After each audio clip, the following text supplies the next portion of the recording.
Hello, good morning everyone. कैसे हैं आप सब? आई होप आप सभी अच्छे होंगे, मस्त होंगे, अपनी प्रिपरेशन अच्छे से कर रहे होंगे। और आज मेरी करंट अफेयर्स की क्लास जो है वो 5 बजे ना होकर वो 9:20 पर हुई थी। जब मैं ब्रेकफास्ट कर रही थी तभी मैंने जो है अपनी करंट अफेयर्स की क्लास ली है। और इसके साथ साथ में अपना डेली जो घर का काम है वो भी कर रही थी, जैसे कि कपड़े हो गए, किचन साफ़ करने हो गए, कपड़े धोने हो गए। तो ये सब डेली का रूटीन है। तो ऐसे ही हमें अपने जीवन में जो हमारे घर के काम होते हैं, ऐसे ही हमें अपने गोल को अचीव करने के लिए भी अपनी पढ़ाई को डेली रूटीन में शामिल करना बहुत ही ज़रूरी है। जब हम 24 घंटे होते हैं दिन में, 24 घंटे में से हम कितना ज़्यादा से ज़्यादा टाइम क्या करते हैं, हम डिवोट करते हैं घर के कामों में। तो उन सब कामों को मैनेज करके एक टाइम सेट करके कि इतने घंटे हमें 8-10 घंटे हमें घर के काम को देने हैं, स्पेशली हाउस वाइफ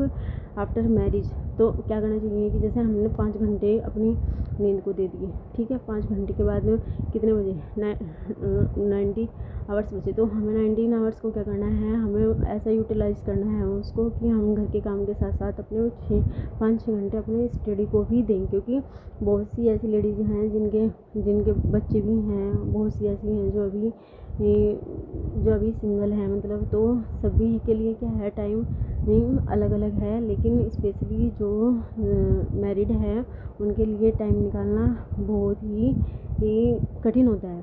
तो इसलिए ये उनको तो अपना टाइम सेट करके, अपना गोल सेट करके विद सिलेबस के साथ अपनी प्रिपरेशन पर एक पूरे डेडिकेशन के साथ लग जाना है और अपना कहीं भी टाइम वेस्ट नहीं करना है। क्योंकि उनका टाइम वेस्ट तो ऐसे ही हो जाता है। कोई घर में मेहमान आ गया या कोई आसपास से आ गया, कोई भी स्पेशली जैसे लेडीज़ आ गई, तो क्या होता है कि अगर कोई जो कंबाइंड फैमिली में रहती है लेडीज़ और वो अपनी तैयारी भी करना चाहती है, तो उसको मजबूरन उस टाइम उसे देना होता है। और जो आप यदि कहीं बाहर रहते हैं, अकेले रहते हैं, उसके लिए तो ये नहीं होता, ऐसा कुछ नहीं होता। वो अपने लिए फिर भी टाइम निकाल सकता है। लेकिन जो परिवार के साथ रहती हैं, यानी कि जो अपने सास ससुर के साथ रहती हैं उनसे पूछो कि उन्हें अपना टाइम कैसे मैनेज करना पड़ता है इन सब कंडीशंस के साथ। तो मेरी जो है आज एक तो मेरा शाम को हुआ था 2:30 बजे का था मेरा स्टडी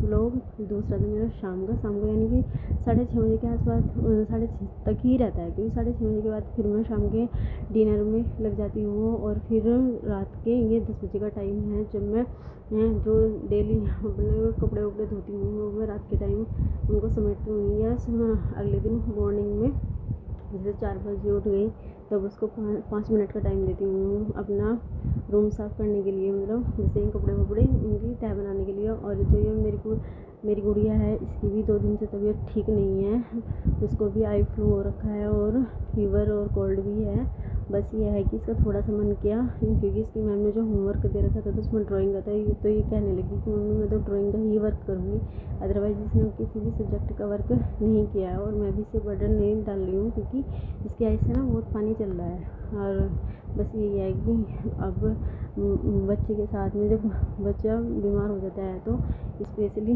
मदर्स को ना बहुत ज़्यादा होता है। उस टाइम पर ये होता है कि हम पढ़ भी नहीं पाते, क्योंकि भाई बच्चा अगर परेशान है तो ऐसा नहीं होता कि जो मदर हैं वो अपना पढ़ाई में लगी हुई हैं, तो ऐसा नहीं होता कि क्योंकि माँ के लिए फर्स्ट प्रायोरिटी अपना बच्चा होता है। तो इसलिए देखिए मेरी गुड़िया ये मुझे बस इसने थोड़ा बहुत कलर किया, कलर करने के बाद क्योंकि ये मतलब उसकी तबीयत ठीक नहीं थी, तो फिर मैंने इसको बोला चल मैं इसको सुलाती हूँ। और आज ना जो मेरी स्टडी है बस वो इवनिंग तक ही हुई थी।